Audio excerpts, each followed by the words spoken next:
PSL 10 Lahore Qalandars نے Quetta gladiators کو 79 runs سے ہرا دیا ہے۔ 220 رنز کے ہدف کے تعاقب میں کوئٹہ گلیڈیٹرز کی ٹیم 140 رنز پر ڈھیر ہو گئی۔ کوئٹہ گلیڈیٹرز کے 6 کھلاڑی ڈبل فگر میں بھی داخل نہ ہو سکے۔ ریلی روسو نے 19 گیندوں پر 44، کوشل مینڈس نے 14 گیندوں پر 28 رنز کی اننگ کھیلی۔ لاہور کی جانب سے رشاد حسین 3، شاہین شاہ آفریدی، آصف آفریدی اور حسن رضا نے 2 وکٹیں حاصل کیں۔ فخر زمان نے 39 گیندوں پر 67 رنز کی اننگز کھیلی۔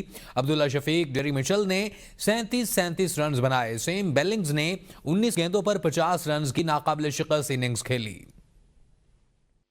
نواز شریف کی لندن میں وزیر اعظم شہباز شریف اور وزیر خارجہ اسحاق ڈار سے ایون فیلڈ ہاؤس میں ملاقات ہوئی ہے۔ ملاقات میں حسن نواز بھی موجود تھے۔ وزیر اعظم شہباز شریف اور وزیر خارجہ اسحاق ڈار صدر نون لیگ نواز شریف سے ملاقات کے لیے ایون فیلڈ ہاؤس پہنچے۔ نواز شریف نے وزیر اعظم کو اوورسیز کنونشن کے حوالے سے خصوصی ہدایات جاری کی اور کہا اوورسیز کے مسائل کو فوری طور پر حل کیا جائے۔ ملاقات 1 گھنٹہ تک جاری رہی، جس کے بعد نواز شریف، شہباز شریف اور اسحاق ڈار ایون فیلڈ سے روانہ ہو گئے۔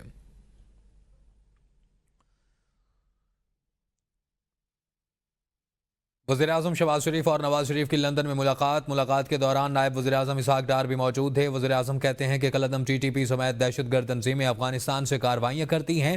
دہشت گردوں نے پاکستان کے بے گناہ لوگوں کو شہید کیا۔ عوام، افواج پاکستان، قانون نافذ کرنے والے اداروں کی قربانیاں رائے گاہ نہیں جائیں گی۔ افغانستان کو مشورہ ہے کہ وہ فوری طور پر دہشت گرد تنظیموں کو لگام ڈالے۔ بولے کہ بیلاروس کا دورہ انتہائی کامیاب رہا۔ 1.5 لاکھ پاکستانی نوجوانوں کو بیلاروس میں روزگار ملے گا۔ پاکستان میں معدنیات کے بے پناہ ذخائر موجود ہیں، جس کی مشینری بیلاروس میں بنتی ہے۔ ISKP اور دوسرے جو دہشت گرد جو تنظیمیں ہیں وہاں سے آپریٹ کرتی ہیں اور پاکستان کے بے گناہ لوگوں کو انہوں نے شہید کیا ہے۔ آج Pakistan police, law enforcing agency دے رہی ہے، یہ رائے گاہ نہیں جائیں گی، لیکن افغانستان کو میرا ایک مخلصانہ مشورہ ہے کہ وہ فی الفور ان دہشت گرد تنظیموں کو لگام ڈالیں اور اپنی دھرتی کو استعمال کرنے کی قدم ڈالیں۔ 1.5 لاکھ پاکستانی نوجوان جو کہ ہنر مند ہیں، وہ انشاءاللہ ان کو وہاں پر بیلاروس میں جابس مہیا کرنے کی ہماری ان سے انڈرسٹینڈنگ ہوئی ہے۔ وہاں پہ ہماری بہت اچھی گفتگو ہوئی۔ پاکستان کے حوالے سے زراعت کی جو وہاں پر ایکسپرٹیز ہے اس سے ہم فائدہ اٹھائیں گے۔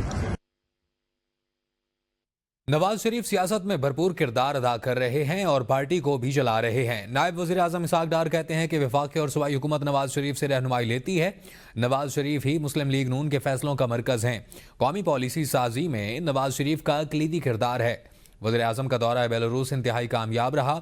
شہباز شریف کل وطن واپس روانہ ہوں گے۔ وہ سیاست سے کب نکلے ہیں بھائی؟ پریکٹیکل ہیں۔ ڈاکٹر صاحب یہ بتائیں کہ جو پریزیڈنٹ ہے PMLN کے اپنی پوری پارٹی چلا رہے ہیں، ہم ان سے گائیڈنس لیتے ہیں، پروونشل گورنمنٹ بھی لیتی ہے۔ بیچ سب کے ایک پروسیس ہوتا ہے، اس میں ان کی ٹریننگ جو ریکوائرڈ ہے، جو ابھی وہ ہمیں تفصیل لیں گے کون سی فیلڈ جو ان کو وہ ہیومن ریسورس چاہیے، کیونکہ یہ ادروائز وہ پوری دنیا سے یہ لے رہے تھے، تو ہماری ریکویسٹ پہ وہ پاکستان کو یہ سارا کوٹا دینے کے لیے تیار ہو گئے ہیں۔ دہشت گردوں کا اپنے مقاصد کے حصول کے لیے سوشل میڈیا کا بھرپور استعمال، بیانیے کے فروغ، بڑھتی اور فنڈز کے حصول کے لیے واٹس ایپ، یوٹیوب، فیس بک، انسٹاگرام، ٹویٹر، ٹک ٹاک اور ٹیلی گرام کا استعمال کیا جانے لگا۔ قلندم BLA اور بلوچ یکجہتی کمیٹی کا CPAC کے خلاف بھی سوشل میڈیا کا بھرپور استعمال کیا جا رہا ہے۔ انٹرنیٹ اور سوشل میڈیا کی ترقی سے دنیا ایک گلوبل ولیج بن گئی ہے۔ سوشل میڈیا کے مثبت اور منفی اثرات سرحدوں تک محدود نہیں رہے۔ سوشل میڈیا کے جہاں بہت سے فوائد ہیں، وہیں یہ عدم استحکام اور تقسیم کا بھی باعث بنتا ہے۔ دہشت گرد اپنے بیانیے کے فروغ، وسائل کے حصول اور بھرتیوں کے لیے بھی سوشل میڈیا کا بھرپور استعمال کرتے ہیں۔ دہشت گرد تنظیموں میں سے سب سے پہلے داعش نے سوشل میڈیا کا بھرپور استعمال کیا۔ پاکستان میں قلندم تحریک طالبان پاکستان اور BLA اپنے مقاصد کی تکمیل کے لیے سائبر دہشت گردی میں ملوث ہے، جس کی وجہ سے گزشتہ کچھ عرصے سے دہشت گردی کی کارروائیوں میں اضافہ دیکھنے میں آیا ہے۔ ڈیجیٹل دہشت گرد اپنے مقاصد کے حصول کے لیے فیک نیوز، مس انفارمیشن اور ڈس انفارمیشن کا سہارا لیتے ہیں۔ جس طرح ایک دہشت گرد ہتھیار پکڑ کر اپنی بات منوانے کی کوشش کرتا ہے، اسی طرح ڈیجیٹل دہشت گرد موبائل، کمپیوٹر، جھوٹ، فیک نیوز اور پروپیگنڈے کے ذریعے اضطراب پھیلا کر اپنی بات بات منوانے کی کوشش کرتے ہیں۔ اس وقت دنیا بھر میں سوشل میڈیا صارفین کی تعداد 5 ارب سے زائد جبکہ پاکستان میں 30 کروڑ سے زائد ہے۔ ماہرین کہتے ہیں سخت مانیٹرنگ اور قواعد و ضوابط کے ذریعے سوشل میڈیا کو دہشت گردوں کا ہتھیار بننے سے روکا جا سکتا ہے۔ ویساکھی میلہ میں تقریبات سے شرکت کرنے کے لیے دنیا بھر سے آئے سکھ یاتریوں کی گرودوارہ سچا سودا فاروق آباد کی یاترا کے بعد ننکانہ صاحب پہنچ اور ویساکھی میلہ کی مرکزی تقریب گرودوارہ جنم ستھان ننکانہ صاحب میں منعقد ہوگی۔ سکھ یاتریوں نے مہمان نوازی کے لیے کیے جانے والے اقدامات پر اظہار اطمینان کرتے ہوئے حکومت پاکستان کا شکریہ ادا کیا۔ بھارت سے آئے گرودوارہ پربندھک کمیٹی کے لیڈر وندر سنگھ سرنا نے کہا ہے کہ بھارت سمیت دنیا بھر سے آنے والے سکھ یاتریوں کے لیے رہائش، میڈیکل اور بہترین سفری سہولیات مہیا کرنے پر ہم پاکستان اور ٹرسٹ بورڈ انتظامیہ کے بے حد شکر گزار ہیں۔ سکھ یاتری 15 اپریل کو گرودوارہ پنجہ صاحب حسن ابدال سے ننکانہ آنے والے گروپ گرودوارہ دربار صاحب کرتارپور روانہ ہوگا، جبکہ دوسرا گروپ گرودوارہ پنجہ صاحب کی یاترا کے لیے حسن ابدال روانہ ہوگا۔ اکنامک کوآپریشن آرگنائزیشن ECO کے رکن 10 ممالک کے سفیروں کی خصوصی دعوت پر لاہور آمد پرتپاک استقبال کیا گیا۔ ایئرپورٹ کو استقبالی بینرز اور ECO رکن ممالک کے قومی پرچموں سے مزین کیا گیا۔ سفیروں کو پھول پیش کیے گئے۔ وفد وزیر اعلیٰ پنجاب مریم نواز شریف کی خصوصی دعوت پر لاہور پہنچا ہے۔ ECO کی مستقل مندوبین کونسل کا 254واں اجلاس پنجاب حکومت کی میزبانی میں لاہور کے سول سیکریٹریٹ میں منعقد ہوا۔ اجلاس میں 2027 کے لیے ECO کیپٹل ٹورزم کے اعزاز کا فیصلہ کیا جائے گا، جس کے لیے لاہور ایک نمایاں امیدوار کے طور پر زیر غور ہے۔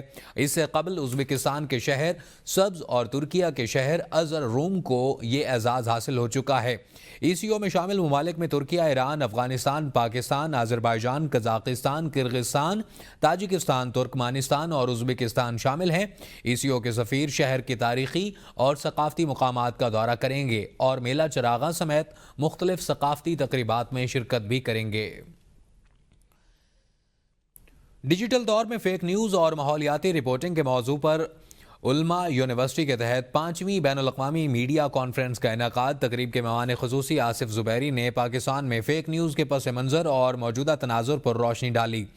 علماء یونیورسٹی کے شعبہ میڈیا اینڈ ڈیزائن کی ڈین ڈاکٹر یاسمین سلطانہ فاروقی، رجسٹرار سید کاشف رفیع اور ڈاکٹر امتیاز سبحانی نے کانفرنس کی صدارت کی۔ مختلف جامعات کے 15 PhD اسکالرز نے فیک نیوز اور پاکستان میں ماحولیاتی مسائل پر تحقیقی مقالے پیش کیے۔ کانفرنس میں 2 پینل ڈسکشنز بھی منعقد ہوئے، جن میں ماحولیاتی رپورٹنگ اور فیک نیوز پر ملکی اور غیر ملکی ماہرین نے شرکت کی۔